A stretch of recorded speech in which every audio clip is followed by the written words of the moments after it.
파리 16구 고급 주택가에 위치한 미슐랭 투스타 레스토랑 르 자르댕 블레. 평상시라면 우아한 클래식 음악이 흐르는 이곳에서 지금 믿을 수 없는 일이 벌어지고 있습니다. 세계적인 명성을 자랑하는 이 레스토랑의 오너 셰프 피에르 뒤봉이 70대로 보이는 한국인 할머니 앞에서 두 무릎을 꿇고 눈물을 흘리며 사과하고 있는 것입니다. 레스토랑의 모든 직원들과 손님들이 숨을 죽인 채 이 충격적인 광경을 지켜보고 있습니다. 할머니, 정말 죄송합니다. 제가 얼마나 무지하고 오만했는지. 할머니께서 가르쳐 주신 것들이 제 인생을 완전히 바꿔놓았습니다. 프랑스 요리계의 황제라 불리며 평생 누구에게도 고개를 숙인 적 없던 피에르가 한국어로 더듬더듬 사과하고 있습니다. 할머니는 그런 피에르를 내려다보며 주름진 손으로 그의 어깨를 토닥이고 있습니다. 괜찮다, 괜찮아. 이제 진짜 요리가 뭔지 알았으니까. 도대체 무슨 일이 있었던 걸까요? 어떻게 프랑스 요리의 자존심이었던 피에르가 이렇게까지 변할 수 있었을까요? 안녕하세요. 저는 피에르 뒤봉입니다. 파리에서 미슐랭 투스타 레스토랑을 운영하고 있는 셰프이자 세계적인 미식 평론가입니다. 아니, 정확히 말하면 그랬습니다.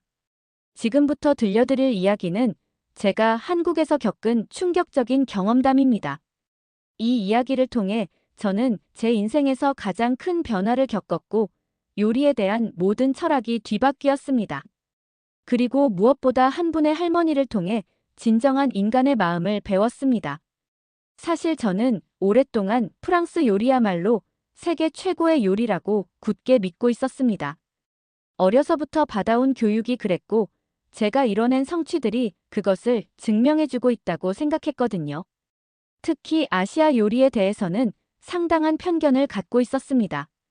그런 제가 어떻게 한국의 작은 반찬 가게 할머니 앞에서 무릎을 꿇게 되었는지 그 놀라운 이야기를 시작하겠습니다. 작년 가을 파리에서 열린 제15회 국제 미식 컨퍼런스에서 저는 돌이킬 수 없는 실수를 저질렀습니다. 세계 각국의 유명 셰프들과 미식 평론가들이 모인 그 자리에서 저는 기조연설자로 나서서 진정한 미식 문화의 우월성이라는 주제로 발표했습니다. 당시 저는 완전히 자신감에 차 있었습니다. 제 레스토랑은 연속 10년간 미슐랭 투스타를 유지하고 있었고 제가 쓴 요리책들은 전 세계에서 베스트셀러였으니까요. 그래서 더욱 당당하게, 아니 오만하게 제 생각을 드러냈습니다. 요리는 예술입니다. 그리고 예술에는 분명한 위계가 존재합니다. 저는 무대 위에서 자신만만하게 말했습니다. 프랑스 요리는 수백 년간 정교하게 발전해온 기법과 철학을 바탕으로 합니다. 반면 일부 아시아 음식들은 단순히 강한 양념과 조미료에 의존할 뿐입니다. 특히 한국 음식의 경우 모든 것을 고추장이나 마늘로 뒤덮어서 식재료 본연의 맛을 파괴하는 미개한 조리법이라고 할 수 있죠. 청중들 사이에서 웅성거림이 들렸지만 저는 멈추지 않았습니다. 오히려 더욱 목소리를 높였습니다. 김치라는 것을 예로 들어보죠. 이것은 결국 썩은 배추에 불과합니다. 발효라는 이름으로 포장하고 있지만 실제로는 채소를 썩혀서 먹는 원시적인 식문화의 잔재입니다.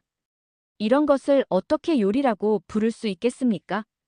그 순간 청중석 한편에서 한 사람이 벌떡 일어났습니다.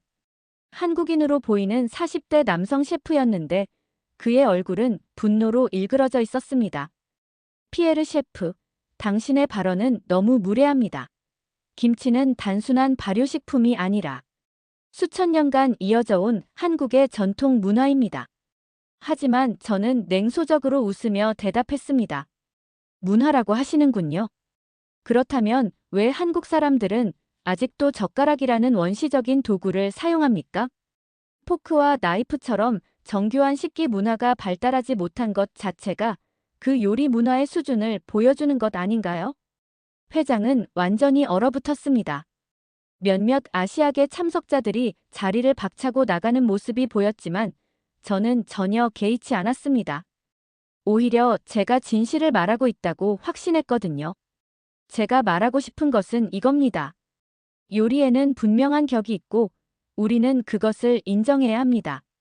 감정적으로 반응하지 말고 객관적으로 판단해 보세요. 어떤 요리가 더 정교하고 예술적인지는 명백하지 않습니까? 그날 제 발표는 큰 화제가 되었습니다. 하지만 제가 원했던 방향이 아니었죠. SNS에서는 제 발언 영상이 순식간에 퍼져나갔고 특히 한국에서는 엄청난 비판이 쏟아졌습니다. 해시태그 피에르 뒤봉 사과하라, 해시태그 프랑스 요리 과대평가 같은 해시태그가 트렌딩 토픽에 올랐습니다. 하지만 그때까지도 저는 전혀 반성하지 않았습니다. 오히려 진실을 말했을 뿐인데 왜 저렇게 화를 내는 거지? 라고 생각했어요. 제 주변 동료들도 대부분 저를 지지해 주었거든요. 피에르, 당신이 옳습니다. 요리에는 분명한 수준 차이가 있어요. 한국 사람들이 너무 예민하게 반응하는 것 같네요. 사실을 사실대로 말했는데 말이에요. 이런 말들을 들으며 저는 더욱 확신에 찼습니다. 제가 세계 최고 수준의 요리를 하고 있고 그렇기 때문에 객관적인 판단을 할 수 있다고 믿었으니까요. 그런데 일주일 후 제가 기고하고 있는 프랑스의 유명 미식 잡지 르 구르망의 편집장 마리가 저를 찾아왔습니다. 평소보다 심각한 표정이었어요. 피에르, 우리에게 큰 문제가 생겼어요. 마리는 노트북을 켜서 각종 기사들을 보여주었습니다. 제 발언으로 인한 국제적인 논란이 생각보다 훨씬 컸던 것입니다. 특히 아시아 지역에서 르 구르망 잡지에 대한 불매 운동까지 시작되었다고 했습니다. 우리 잡지의 신뢰도가 심각하게 타격을 받고 있어요. 아시아 시장에서의 구독 취소가 급증하고 있고 광고주들도 우려를 표하고 있습니다. 저는 당황했습니다. 설마 제 한마디 때문에 이런 일이 벌어질 줄은 몰랐거든요.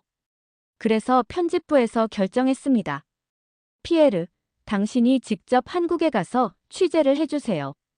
그리고 객관적인 시각으로 한국 음식 문화에 대한 기사를 써주시기 바랍니다. 잠깐만요, 마리. 제가 왜 한국에 가야 하나요? 저는 이미 한국 음식에 대해 충분히 알고 있어요. 마리가 단호하게 말했습니다. 피에르, 이건 선택이 아니에요. 당신이 가지 않으면 잡지사에서 당신과의 계약을 재검토해야 할 수도 있습니다. 그리고 솔직히 말하면 당신도 이 기회에 직접 확인해 보는 게 좋을 것 같아요. 학자로서의 양심이 있다면 말이에요. 저는 어쩔 수 없이 한국행을 받아들여야 했습니다. 하지만 마음속으로는 여전히 불쾌했어요. 제가 왜 그들에게 굽혀야 하는지 이해할 수 없었거든요. 항공편을 예약하면서도 저는 이미 기사의 방향을 정해놓고 있었습니다. 직접 체험해본 한국 음식의 한계와 개선 방향이라는 식으로 쓸 생각이었어요. 결국 제 기존 주장이 옳다는 것을 증명하는 기사를 쓸 거라고 마음먹고 있었습니다. 일주일 정도면 충분할 거야. 빨리 취재 마치고 돌아와서 이 논란을 정리해버리자. 인천공항에 도착했을 때의 기억이 생생합니다. 공항 자체는 깔끔하고 현대적이었지만 저는 여전히 회의적이었어요. 겉모습만 번지르르 하겠지라고 속으로 중얼거렸습니다. 서울로 향하는 길에서도 마찬가지였습니다. 고층 빌딩들이 즐비한 풍경을 보면서도 역시 현대적인 것만 발달했구나. 전통 문화의 깊이는 찾기 어렵겠어라고 생각했어요. 호텔에 짐을 풀고 첫 번째 식사를 위해 명동으로 향했습니다. 현지 가이드가 추천해준 한정 식당이었는데 정말 전통적인 한국 음식을 맛볼 수 있는 곳이라며 자신 있게 안내해 주더군요.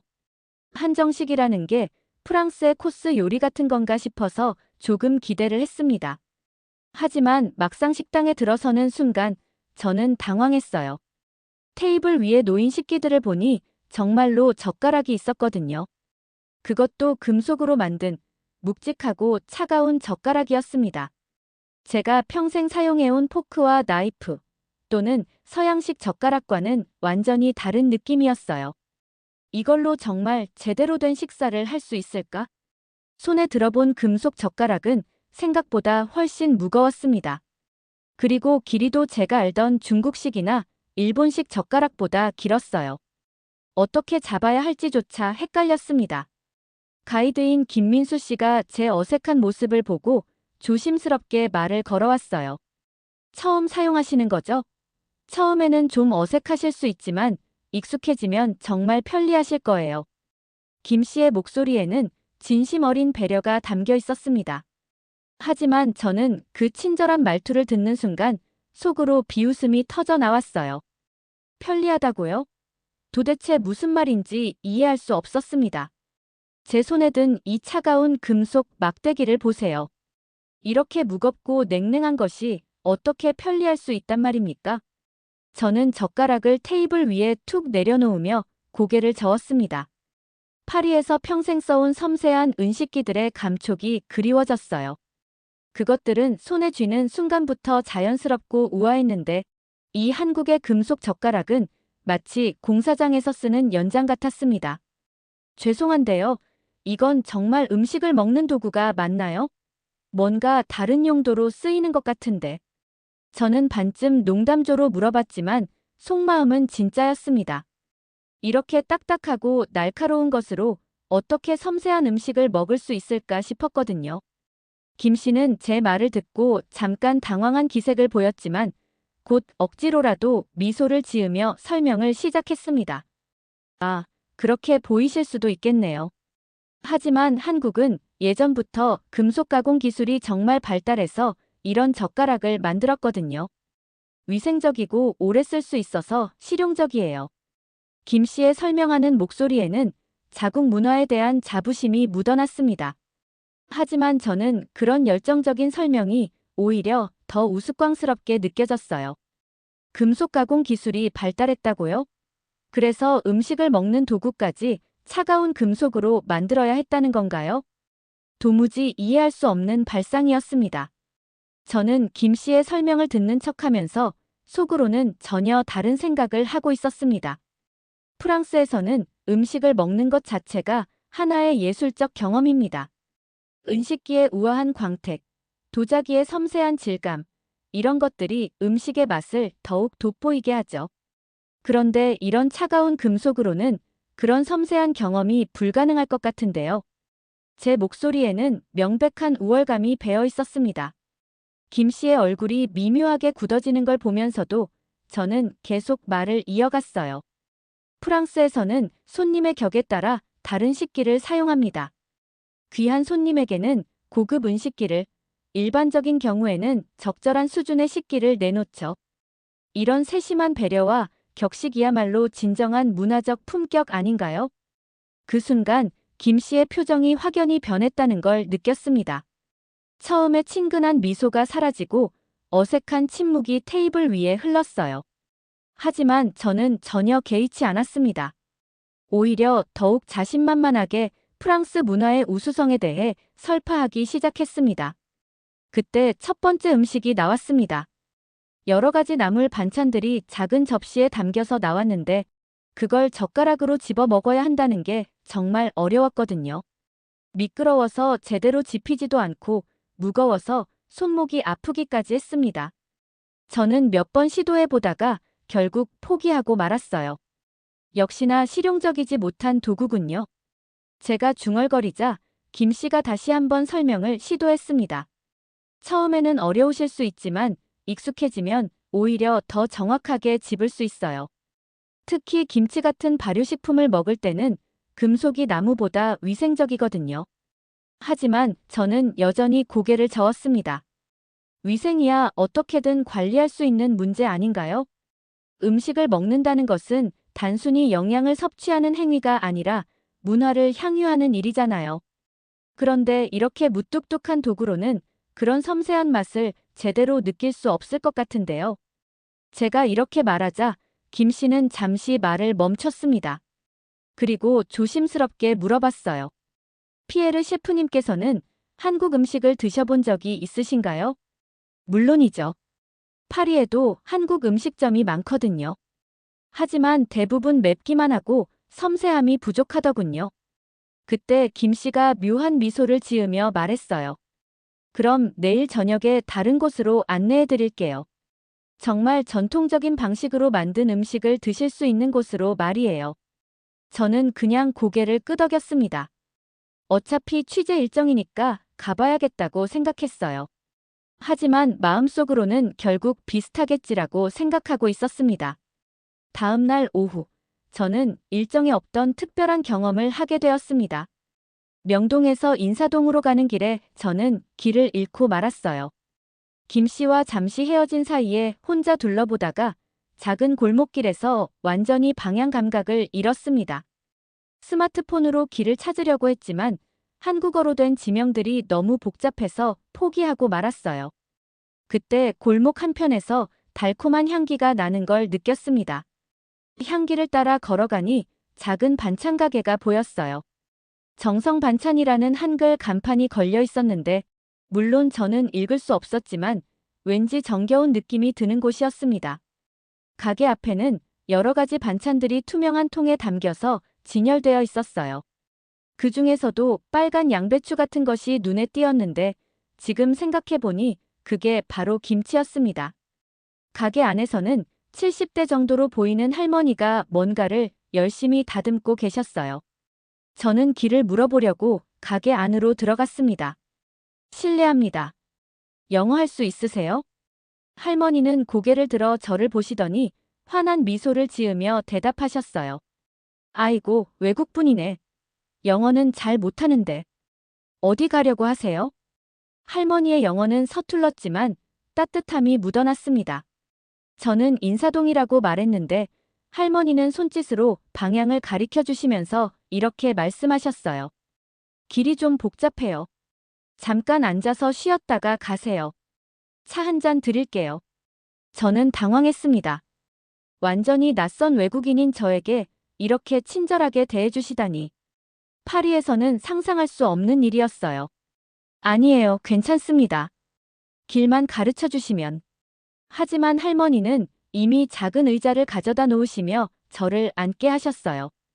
그리고 보리차를 끓여서 가져다 주셨습니다. 피곤하시죠? 한국 처음 오셨어요? 할머니의 질문에 저는 고개를 끄덕였습니다. 그러자 할머니가 더욱 반갑게 웃으시며 말씀하셨어요. 그럼 우리 음식 좀 맛봐요. 김치 좀 드셔보세요. 할머니는 가게에 진열된 김치를 작은 접시에 담아서 가져다 주셨습니다. 그리고 젓가락도 함께 주시면서 사용법을 가르쳐 주려고 하셨어요. 이렇게 잡고. 아, 처음이라 어려우시겠네. 천천히 해보세요. 저는 어제 저녁에 그렇게 고전했던 젓가락질을 다시 시도해야 했습니다. 하지만 이상하게도 할머니 앞에서는 부끄러움보다는 배우고 싶다는 마음이 들었어요. 할머니는 제 서툰 젓가락질을 보시며 직접 손을 잡고 가르쳐 주셨습니다. 엄지손가락은 여기, 검지손가락은 여기. 맞아요, 그렇게 하세요. 몇 번의 시도 끝에 저는 드디어 김치 한 점을 집을 수 있었습니다. 할머니는 제가 성공하자 손뼉을 치며 기뻐하셨어요. 잘하시네. 이제 드셔보세요. 저는 반신반의하며 김치를 입에 넣었습니다. 그리고 그 순간 제 인생에서 가장 큰 충격을 받았습니다. 김치가 입안에 들어온 순간 저는 완전히 얼어붙었습니다. 제가 지금까지 경험해본 어떤 맛과도 달랐거든요. 처음에는 아삭한 식감이 느껴졌습니다. 하지만 그것은 단순한 생채소의 아삭함이 아니었어요. 발효 과정을 거치면서도 살아있는 듯한 역동적인 식감이었습니다. 그리고 곧바로 복합적인 맛들이 파도처럼 밀려왔어요. 매운맛이 먼저 왔지만 그것도 제가 알던 단순한 매운맛이 아니었습니다. 고추의 깔끔한 매운맛 뒤에 마늘의 진한 향, 생강의 알싸한 맛, 그리고 무엇보다 시간이 만들어낸 깊은 신맛이 조화롭게 어우러져 있었어요. 이게 김치라고요? 저는 무의식적으로 중얼거렸습니다. 할머니는 제 놀란 표정을 보시며 만족스럽게 웃으셨어요. 맛있죠? 이거 제가 직접 담근 거예요. 3주 전에 담가서 지금이 딱 맛있을 때예요. 하지만 저는 아직도 믿을 수 없었습니다. 제가 그동안 파리의 한국 음식점에서 먹어본 김치와는 완전히 다른 맛이었거든요. 층층이 쌓인 복합적인 맛의 구조는 마치 프랑스의 고급 와인을 마실 때 느끼는 것과 비슷했어요. 어떻게 이런 맛이 날 수 있죠? 제가 알던 김치와는 완전히 다른데. 할머니가 설명해 주셨습니다.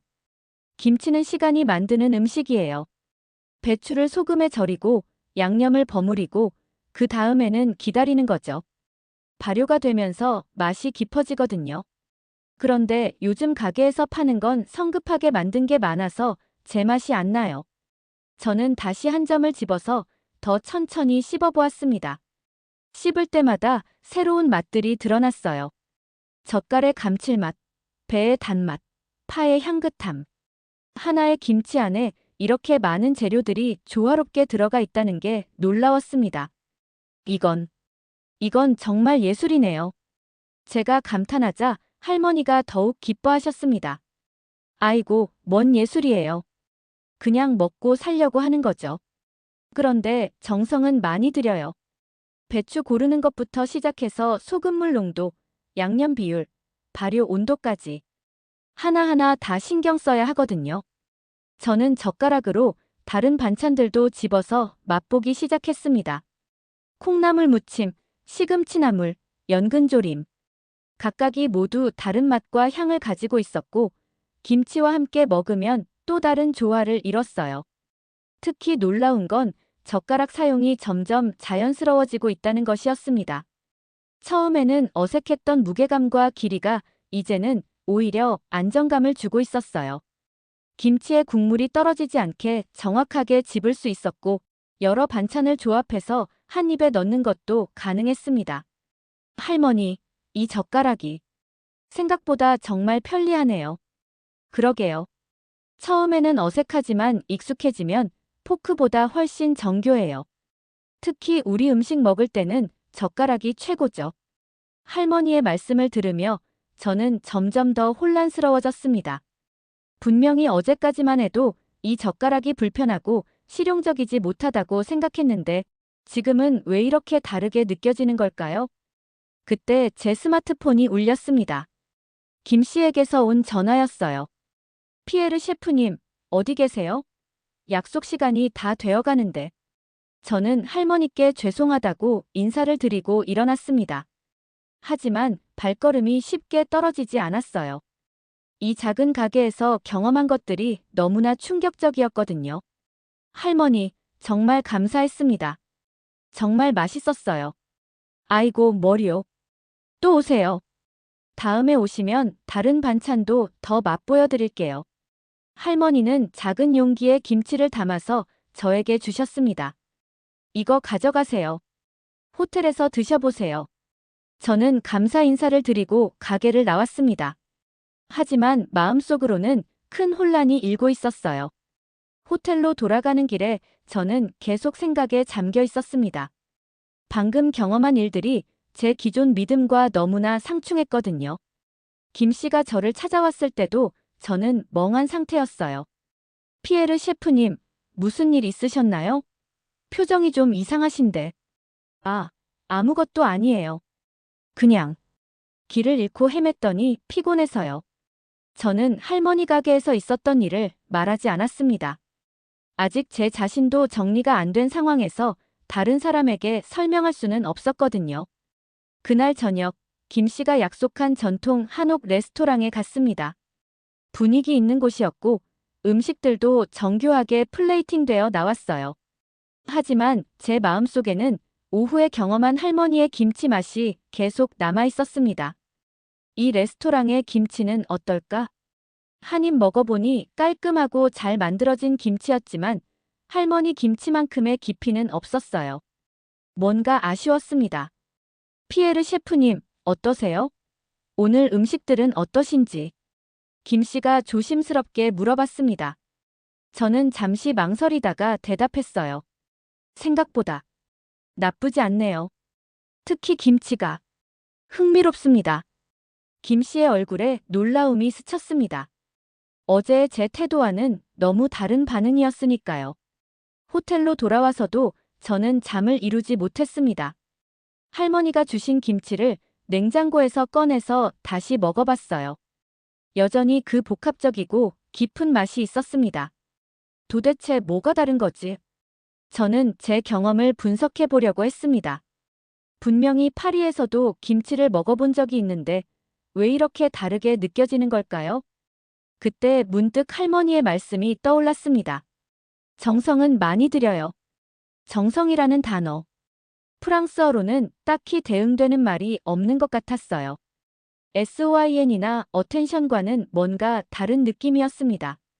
새벽까지 잠 못 이루며 저는 계속 생각했습니다. 혹시 제가 한국 음식에 대해 너무 성급하게 판단한 건 아닐까? 겉으로 보이는 것만으로 모든 걸 단정 지은 건 아닐까? 다음 날 아침, 저는 예정된 일정을 미루고 다시 그 골목을 찾아갔습니다. 공식적으로는 추가 취재라고 했지만 사실은 어제 경험한 것들을 다시 확인해 보고 싶었어요. 할머니는 저를 보시더니 정말 반갑게 맞아주셨습니다. 어머, 또 오셨네. 어제 드린 김치는 어땠어요? 정말 맛있었어요. 그런데 궁금한 게 있어서 다시 왔습니다. 할머니는 의자를 가져다 놓으시며 차를 끓여주셨어요. 저는 용기를 내서 물어봤습니다. 할머니, 김치 만드는 과정을 볼 수 있을까요? 정말 궁금해서요. 물론이죠. 마침 오늘 새로 담그려고 했는데 같이 보세요. 할머니는 저를 가게 뒤편의 작은 작업실로 안내해 주셨습니다. 거기에는 이미 소금에 절여진 배추들이 놓여 있었어요. 김치는 시간이 가장 중요해요. 배추 절이는 시간, 양념 숙성시키는 시간, 발효시키는 시간. 모든 단계에서 기다림이 필요하거든요. 할머니는 절인 배추를 깨끗한 물에 헹구시면서 설명해 주셨습니다. 그 모습을 보니 마치 프랑스에서 숙성 치즈를 만들 때의 정성과 비슷한 느낌이 들었어요. 이 고춧가루는 어떤 건가요? 이건 특별한 고춧가루예요. 태양볕에 말린 고추를 직접 빻아서 만든 거죠. 시중에서 파는 것과는 맛이 달라요. 할머니가 양념을 만드는 과정을 보여주셨는데 정말 놀라웠습니다. 고춧가루, 마늘, 생강, 젓갈, 매, 파.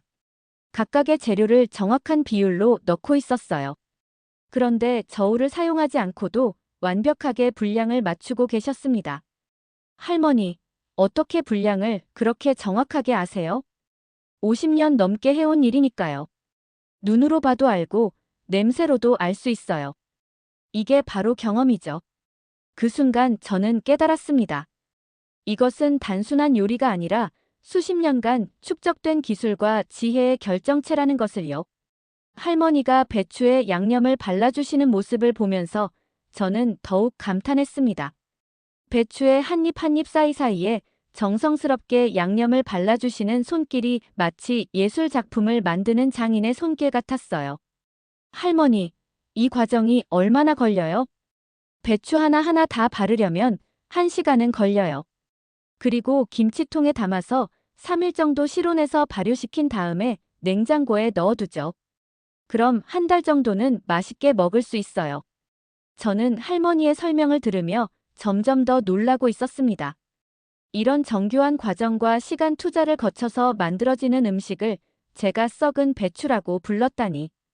부끄러움이 밀려왔어요.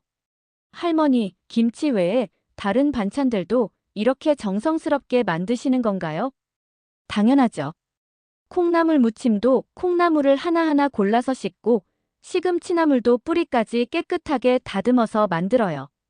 손이 많이 가지만 그래야 맛있어지거든요.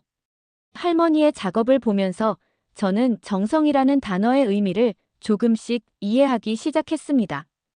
이것은 단순히 시간과 노력을 들인다는 뜻이 아니라 먹는 사람을 생각하는 마음이 담긴다는 뜻이었어요. 할머니, 김치는 언제부터 먹기 시작한 건가요? 제 질문에 할머니는 잠시 생각하시더니 대답하셨어요. 김치요? 그거야 우리나라 사람들이 언제부터 먹었는지도 모를 만큼 오래된 음식이에요. 제가 어릴 때만 해도 할머니가 김장하시는 걸 도와드렸거든요. 할머니는 어린 시절 이야기를 들려주기 시작하셨습니다. 6.25 전쟁 때도 피난 가면서 김치통을 들고 갔어요. 다른 건 다 버려도 김치만은 가져가야 한다고 하셨거든요. 그때는 왜 그런지 몰랐는데 나중에 보니 김치가 있으면 밥만 있어도 한 끼가 되더라고요. 할머니의 이야기를 들으며 저는 김치가 단순한 음식이 아니라 한국인의 삶과 역사가 담긴 문화유산임을 깨달았습니다. 어려웠던 시절에는 고기도 못 먹고 좋은 반찬도 못 만들었지만 김치만은 항상 있었어요. 김치가 있으면 아이들이 밥을 잘 먹거든요. 저는 할머니의 말씀을 들으며 가슴이 뭉클해졌습니다. 김치는 단순히 맛을 위한 음식이 아니라 생존을 위한, 그리고 가족을 위한 사랑의 표현이었던 거죠. 그러고 보니 제 어머니도 어릴 때부터 김치 담그는 법을 배웠어요. 결혼하면 시어머니한테 김치 담그는 법부터 배운다고 하시더라고요. 맞아요. 김치는 그냥 만드는 게 아니라 대대로 내려오는 비법이 있어요. 집집마다 맛이 다른 것도 그 때문이죠. 할머니가 김치를 김치통에 차곡차곡 담으시는 모습을 보면서 저는 이것이 단순한 요리 과정이 아니라 문화의 전승이라는 걸 느꼈습니다. 할머니, 젓가락 사용법도 어릴 때부터 배우는 건가요? 그럼요. 아이들이 밥 먹을 나이가 되면 젓가락부터 가르쳐줘요. 처음에는 어려워하지만 금세 익숙해져요. 젓가락질 못하면 밥을 제대로 못 먹거든요. 저는 할머니 앞에서 젓가락 사용법을 다시 연습해봤습니다. 어제보다는 훨씬 자연스러워졌지만 아직도 할머니만큼 능숙하지는 못했어요. 조금만 더 연습하시면 금세 느실 거예요. 젓가락은 한 번 익히면 평생 쓸 수 있어요. 할머니의 격려를 받으며 저는 계속 연습했습니다. 그러다가 문득 궁금한 게 생겼어요. 할머니, 혹시 제가 누군지 아세요? 할머니는 고개를 갸우뚱하시며 대답하셨어요. 외국에서 오신 요리사인 것 같은데. 맞나요? 저는 제가 프랑스에서 온 셰프라고 간단히 소개했습니다. 하지만 제가 최근에 한국 음식에 대해 한 발언들은 말하지 않았어요. 아직 그럴 용기가 없었거든요. 와, 프랑스 요리사. 그럼 정말 대단하신 분이네요. 프랑스 음식은 맛있다고 들었는데 어떤 요리를 하세요? 할머니의 순수한 호기심에 저는 더욱 부끄러워졌습니다. 제가 얼마나 편견에 사로잡혀 있었는지 깨닫게 되었거든요. 그날 오후, 저는 할머니와 함께 점심을 먹었습니다. 할머니가 직접 만들어주신 된장찌개와 여러 반찬들로 차린 소박한 한상이었지만 그 어떤 미슐랭 레스토랑보다도 맛있었어요. 특히 젓가락 사용이 점점 자연스러워지면서 음식을 먹는 즐거움이 배가 되었습니다. 된장찌개의 두부를 젓가락으로 조심스럽게 집어서 김치와 함께 먹는 그 순간, 저는 완전히 새로운 세계를 경험하고 있었어요. 할머니, 정말 맛있어요. 이렇게 맛있는 음식을 왜 제가 몰랐을까요? 아이고, 머리요. 그냥 집밥이에요. 별거 아닌데. 할머니는 겸손해 하셨지만 저는 진심으로 감탄하고 있었습니다. 그때 할머니의 손자로 보이는 20대 청년이 가게로 들어왔어요. 할머니, 안녕하세요. 외국분이 계시네요. 응, 프랑스에서 오신 요리사님이야. 우리 음식을 맛있게 드시더라. 청년은 저에게 인사를 하고 할머니와 이야기를 나누었는데 갑자기 스마트폰을 꺼내서 뭔가를 보고 있었어요. 그러더니 저를 쳐다보며 이상한 표정을 지었습니다. 할머니, 잠깐만요. 청년이 스마트폰을 할머니께 보여드렸는데 화면에는 제가 파리에서 한국 음식을 비난했던 영상이 떠 있었어요. 한국어 자막과 함께 말이죠. 할머니의 얼굴이 점점 굳어가는 게 보였습니다. 영상 속에서 저는 김치는 썩은 배추에 불과하다. 원시적인 식문화의 잔재라고 말하고 있었어요. 이분이 그 프랑스 셰프인가요? 청년의 목소리에는 분노가 섞여 있었습니다. 할머니는 화면을 보시더니 저를 바라보셨어요. 그 눈빛에는 깊은 상처와 배신감이 담겨 있었습니다. 정말 이런 말씀을 하신 거예요? 할머니의 목소리가 떨리고 있었습니다. 저는 어떻게 대답해야 할지 몰라서 한참을 말문이 막혔어요. 할머니, 저는 이분이 우리 음식을 썩은 배추라고 했다고요?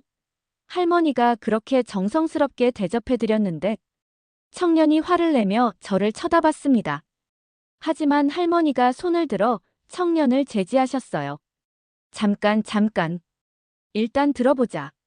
할머니는 저를 똑바로 바라보시며 조용히 물어보셨습니다. 정말 이런 말씀을 하신 건가요? 우리 음식이 원시적이고 미개하다고. 저는 더 이상 숨길 수가 없었습니다. 할머니의 맑은 눈을 보며 저는 고개를 끄덕였어요. 네. 제가 한 말입니다. 정말 죄송합니다. 그 순간 가게 안에 정적이 흘렀습니다. 할머니는 잠시 말없이 저를 바라보시더니 천천히 입을 열었어요. 그럼 저한테 오신 것도 우리를 비웃으려고 오신 건가요? 아니에요.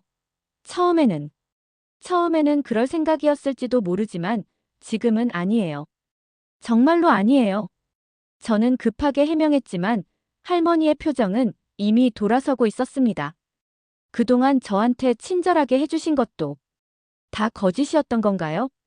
할머니의 목소리에는 깊은 슬픔이 배어 있었습니다. 저는 그 순간 제가 얼마나 큰 실수를 했는지 깨달았어요. 하지만 그 다음 할머니의 반응은 제 예상을 완전히 뒤엎었습니다. 그래도 감사해요. 예.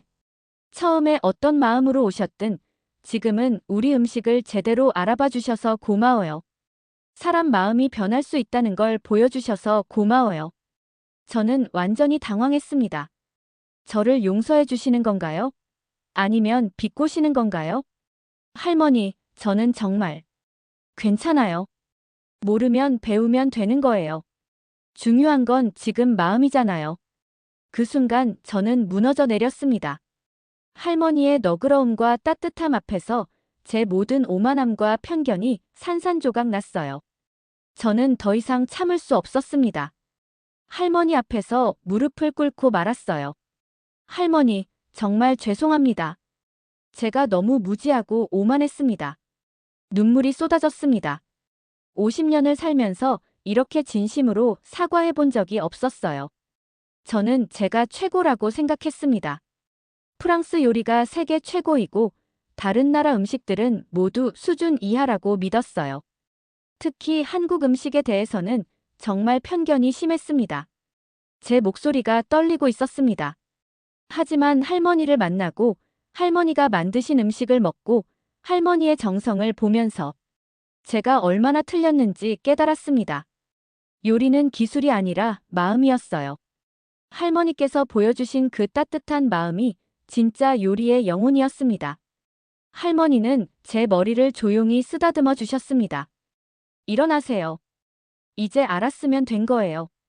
아니에요, 할머니. 저는 정말 용서받을 자격이 없어요. 제가 얼마나 무례했는지. 그럼 이제부터 제대로 해요. 돌아가서 사람들에게 진실을 말해주세요. 우리 음식이 어떤 건지, 우리가 얼마나 정성스럽게 만드는지. 할머니의 말씀에 저는 더욱 눈물이 났습니다. 이렇게 너그러운 마음으로 저를 용서해 주시다니. 할머니, 저는 돌아가서 반드시 제 잘못을 사과하겠습니다.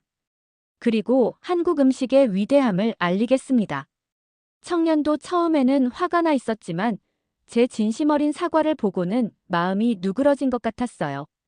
할머니가 용서해 주신다면 저도 이해하겠습니다. 하지만 정말로 약속을 지키셔야 해요. 네, 반드시 그렇게 하겠습니다.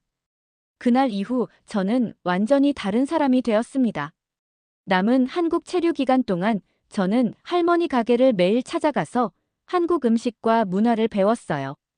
젓가락 사용법도 완전히 마스터했고 김치 담그는 과정도 직접 배웠습니다.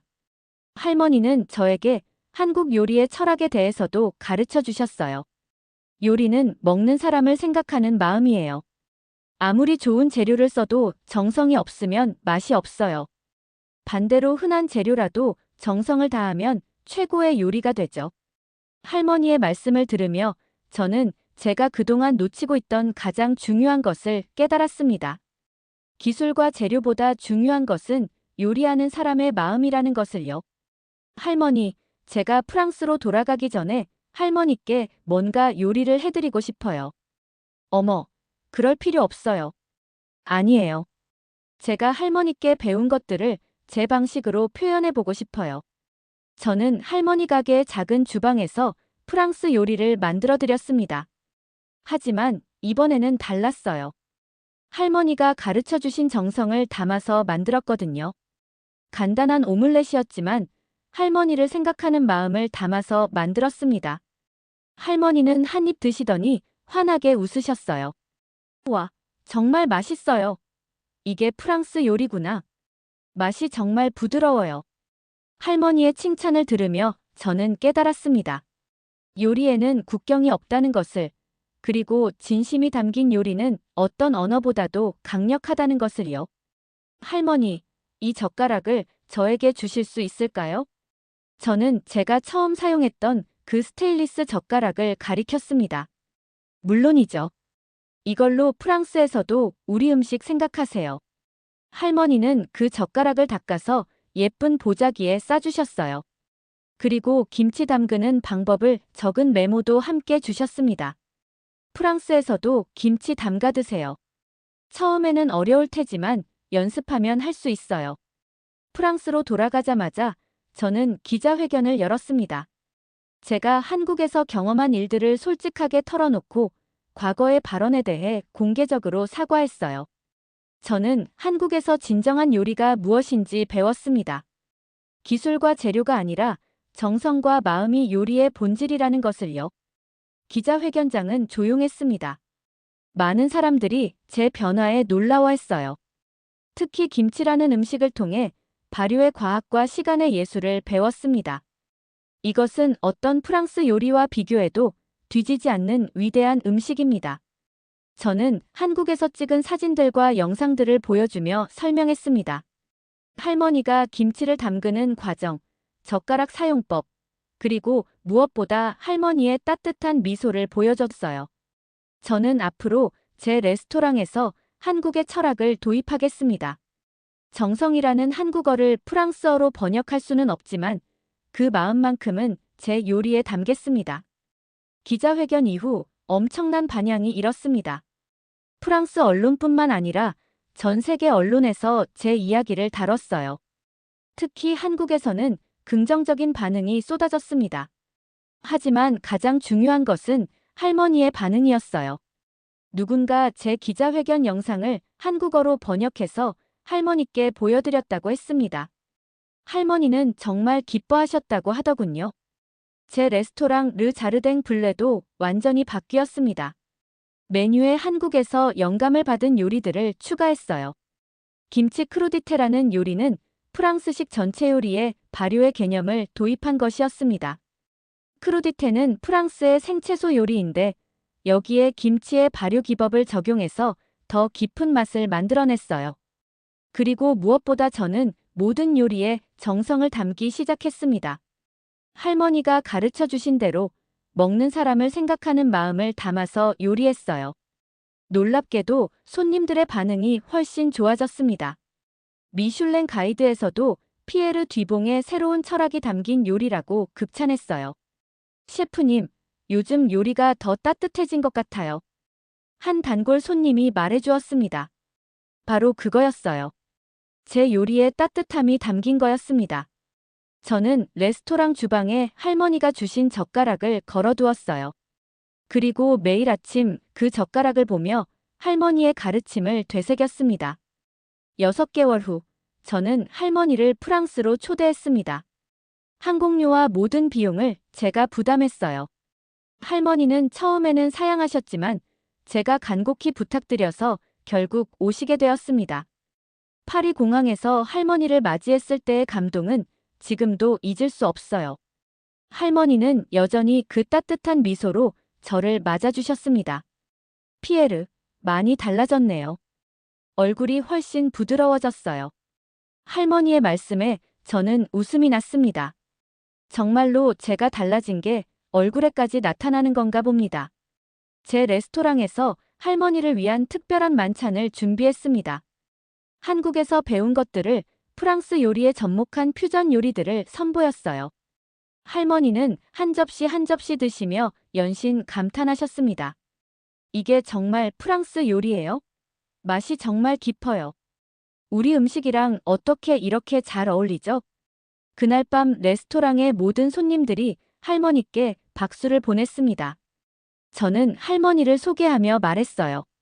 이분은 저에게 진정한 요리가 무엇인지 가르쳐 주신 선생님입니다. 할머니는 부끄러워하시며 손을 저으셨지만 모든 사람들이 진심 어린 박수를 보냈어요. 할머니가 프랑스에 계시는 동안 저는 할머니와 함께 여러 요리 교실을 열었습니다. 프랑스 사람들에게 김치 담그는 법과 젓가락 사용법을 가르쳐 드렸어요. 처음에는 많은 프랑스인들이 젓가락 사용을 어려워했습니다. 저도 그랬으니까 이해할 수 있었어요. 하지만 할머니의 따뜻한 가르침 덕분에 모두들 금세 익혔습니다. 젓가락은 마음을 집중하게 해주는 도구예요. 천천히 정성스럽게 사용하세요. 할머니의 말씀을 통역해드리면 모든 참가자들이 고개를 끄덕였어요. 특히 인상적이었던 것은 한 프랑스 할머니의 반응이었습니다. 이 젓가락으로 음식을 먹으니까 음식을 더 소중히 여기게 되네요. 하나하나 정성스럽게 집어서 먹게 되고. 바로 그거였어요. 젓가락의 진정한 의미는 단순히 음식을 집는 도구가 아니라 음식에 대한 감사와 정성을 표현하는 도구였던 거죠. 김치 담그기 체험도 대성공이었습니다. 처음에는 발효식품은 위험하다고 걱정했던 분들도 할머니의 설명을 듣고 나서는 완전히 마음이 바뀌었어요. 발효는 시간이 만드는 예술이에요. 우리가 기다리면 시간이 더 좋은 맛을 만들어줘요. 할머니의 철학은 프랑스의 치즈나 와인 문화와도 통하는 부분이 있었습니다. 모든 참가자들이 시간의 힘에 대해 새롭게 깨달았다고 했어요. 할머니가 한국으로 돌아가신 후에도 저희의 교류는 계속되었습니다. 저는 정기적으로 한국을 방문해서 할머니를 뵙고 새로운 것들을 배웠어요. 한국을 방문할 때마다 저는 새로운 발견을 했습니다. 한국 음식의 깊이는 김치만이 아니었어요. 된장, 고추장, 간장.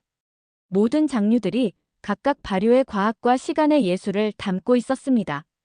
피에르, 이번에는 된장 담그는 법을 배워보세요. 할머니는 매번 새로운 것을 가르쳐 주셨어요. 된장을 담그는 과정을 보면서 저는 또다시 놀랐습니다. 콩을 삶고 메주를 만들고 1년 이상 발효시키는 그 긴 과정. 1년을 기다려야 하는 거예요? 그럼요. 좋은 된장은 시간이 만드는 거예요. 급하게 만들면 맛이 없어요. 저는 할머니의 말씀을 들으며 현대 요리계의 문제점을 깨달았습니다. 모든 것이 빨라지고 즉석에서 만들어지는 시대에 우리는 시간의 소중함을 잊고 있었던 거죠. 제 요리 철학도 완전히 바뀌었습니다. 예전에는 복잡하고 화려한 기법을 자랑했다면 이제는 단순하지만 정성이 담긴 요리를 추구했어요. 셰프님, 예전과 스타일이 많이 달라지셨네요. 한 요리 평론가가 말했습니다. 맞습니다. 저는 완전히 달라졌어요. 요리는 기술을 뽐내는 것이 아니라 마음을 전하는 것이라는 걸 배웠습니다. 저는 젊은 셰프들에게도 이런 철학을 가르치기 시작했습니다. 제 레스토랑에서 일하는 모든 요리사들에게 한국의 정성 철학을 설명했어요. 요리할 때 가장 중요한 것은 먹는 사람을 생각하는 마음입니다. 아무리 좋은 재료를 써도 아무리 뛰어난 기술을 사용해도 마음이 없으면 진정한 요리가 될 수 없어요. 젊은 셰프들은 처음에는 이해하지 못했습니다. 하지만 시간이 지나면서 점점 제 말을 이해하기 시작했어요. 특히 인상적이었던 것은 앙투안이라는 젊은 셰프의 변화였습니다. 그는 처음에는 화려한 플레이팅과 복잡한 기법에만 관심이 있었어요. 셰프님, 정성이라는 게 구체적으로 뭔가요? 앙투안의 질문에 저는 할머니가 저에게 했던 것처럼 직접 보여주었습니다. 오늘 저녁 당신이 사랑하는 사람을 위해 요리해보세요. 그리고 그 사람이 행복해하는 모습을 상상하면서 요리하세요. 다음 날 앙투안이 만든 요리는 완전히 달랐습니다. 플레이팅은 예전보다 단순했지만 맛은 훨씬 따뜻하고 깊었어요. 셰프님, 이상해요. 똑같은 재료, 똑같은 기법인데 맛이 완전히 달라졌어요. 그게 바로 정성의 힘입니다. 제 변화는 국제적으로도 큰 주목을 받았습니다. 유명한 요리 잡지 푸드앤와인에서 저를 커버 스토리로 다뤘어요. 한국의 할머니에게 배운 프랑스 셰프의 놀라운 변화. 기사에는 제가 한국에서 겪은 경험담과 함께 할머니와의 사진들이 실렸습니다. 특히 제가 젓가락으로 김치를 먹는 모습을 본 전 세계 요리사들이 놀라워했어요. 피에르 뒤봉이 정말 변했구나. 예전의 오만한 모습은 찾아볼 수 없네. 동료 셰프들의 반응이었습니다. 맞습니다. 저는 완전히 새로운 사람이 되었어요. 더 놀라운 것은 다른 유명 셰프들도 저의 영향을 받기 시작했다는 것이었습니다. 이탈리아의 마르코, 스페인의 카를로스, 일본의 다나카.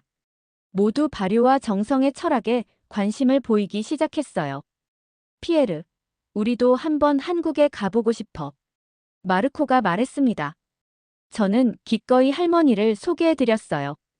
2년 후 할머니는 아예 파리에 오셔서 생활하기 시작했습니다. 제가 작은 아파트를 마련해드리고 할머니 전용 한국 요리 교실도 만들어드렸어요. 피에르, 이렇게까지 해줄 필요는 없는데. 할머니는 여전히 겸손하셨지만 저는 정말 기뻤습니다. 매일 할머니를 뵐 수 있다는 것만으로도 행복했어요. 할머니의 요리 교실은 파리에서 큰 인기를 끌었습니다. 예약이 몇 달씩 밀릴 정도였어요. 프랑스인들뿐만 아니라 전 세계에서 온 요리사들이 할머니에게 배우러 왔습니다. 한국의 정성을 배우고 싶어서 왔습니다. 미국에서 온 한 셰프가 말했습니다. 할머니의 명성이 이제 전 세계로 퍼진 거였어요. 할머니는 여전히 그 따뜻한 미소로 모든 사람들을 맞아주셨습니다. 그리고 각자의 나라 음식 문화를 존중하면서도 한국의 철학을 전해주셨어요. 요리는 국경이 없어요.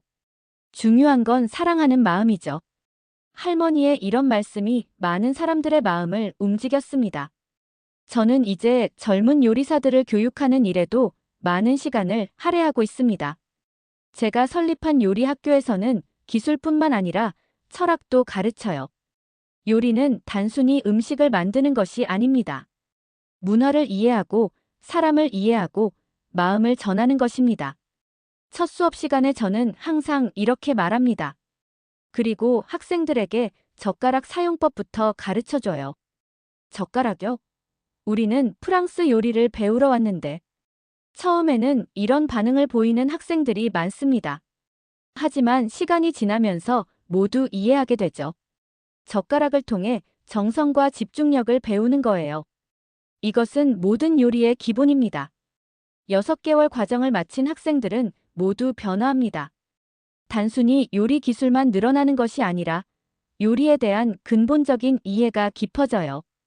셰프님 덕분에 요리의 진정한 의미를 깨달았습니다. 졸업하는 학생들이 자주 하는 말입니다. 그럴 때마다 저는 할머니에게 감사한 마음이 듭니다. 지금 저는 매일 아침 할머니가 주신 젓가락으로 아침 식사를 합니다. 김치도 직접 담가서 먹어요. 할머니에게 배운 그 방법 그대로 말이죠. 제 레스토랑은 여전히 미슐랭 투스타를 유지하고 있지만 이제 그것이 전부는 아닙니다. 더 중요한 것은 오늘도 많은 사람들이 저희 음식을 드시고 행복해한다는 것이에요. 셰프님의 요리는 정말 따뜻해요. 오늘도 한 손님이 이렇게 말해주었습니다. 바로 이것이 제가 추구하는 요리입니다. 할머니는 이제 80세가 넘으셨지만 여전히 건강하십니다. 그리고 여전히 저에게 새로운 것들을 가르쳐 주세요. 피에르, 요리는 평생 배우는 거예요. 겸손한 마음을 잃으면 안 돼요. 네, 할머니. 저는 평생 배우는 자세로 살아가겠습니다. 이 이야기를 마무리하면서 저는 다시 한번 할머니께 감사드립니다. 할머니가 아니었다면 저는 평생 진정한 요리가 무엇인지 모르고 살았을 거예요. 작은 젓가락 하나가 제 인생을 완전히 바꿔놓았습니다. 그리고 그 젓가락을 통해 만난 할머니의 따뜻한 마음이 저를 새로운 사람으로 만들어 주었어요. 요리는 기술이 아니라 마음입니다. 재료가 아니라 정성입니다. 그리고 혼자만의 예술이 아니라 함께 나누는 사랑입니다. 지금도 제 레스토랑 주방에는 할머니가 주신 젓가락이 걸려 있습니다. 그리고 매일 그 젓가락을 보며 초심을 잃지 않으려고 노력하고 있어요. 앞으로도 저는 할머니에게 배운 정성의 철학을 전 세계에 알리고 싶습니다. 요리를 통해 문화의 경계를 허물고 사람과 사람 사이의 따뜻한 마음을 연결하고 싶어요. 할머니, 정말 감사합니다. 할머니 덕분에 저는 진정한 요리사가 될 수 있었습니다. 재미있게 보셨나요? 오늘의 사연은 여기까지입니다. 구독, 좋아요는 영상 제작에 매우 큰 힘이 됩니다. 더 좋은 사연으로 찾아뵙겠습니다. 지금까지 아리랑 튜브였습니다. 감사합니다.